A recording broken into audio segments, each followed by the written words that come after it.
शिरडी में सिर्फ बाबा के चमत्कार देखने के लिए आते हैं, पर बाबा किसी को दिखाने के लिए नहीं या फिर अपना बड़प्पन जताने के लिए चमत्कार नहीं करते। और बाबा के चमत्कार मानो तो चमत्कार है, मानो तो सही हो, लेकिन एक बात 100% सच है कि बाबा की नज़र हमेशा अपने भक्तों पर रहती है। और ये बात मैंने खुद इस बात का अनुभव लिया है कई बार। एक बार बाबा ने मुझे अचानक से बुलाकर बोला, उड़ी देते हुए, कि ये उड़ी तुम नाना साहब चंदोरकर के गांव जाके देखे हो।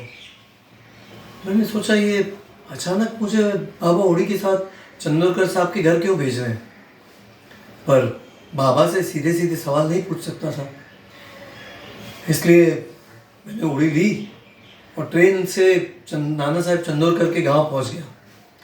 अब गांव पहुंचते पहुंचते बहुत देर हो गई थी। स्टेशन से बाहर निकला तो कोई टांगे वाला नहीं था। अचानक थोड़ा चलते ही अचानक एक टांगे वाला अपने मेरे सामने आ गया और बोला, बैठो टांगे में। मैंने उनसे कहा, नाना साहब के घर पहुंचा दो मुझे। टांगे वाला मुझे नाना साहब चंदोरकर के घर तो लेके आया, लेकिन फिर मुझे कहा कि मैं घोड़ी को पानी पिलाकर अभी वापस आता हूँ।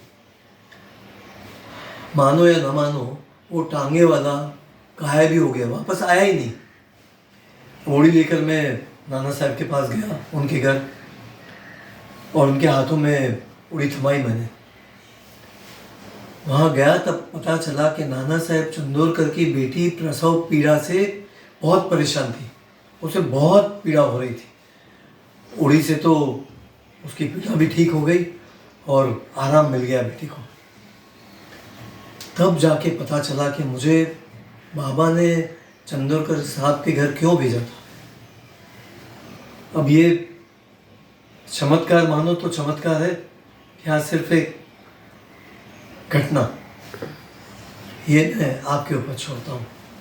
बट एक बार नहीं, ऐसे चमत्कार का अनुभव सिर्फ मैंने नहीं, सारे शिरडी वालों ने कई बार किया है।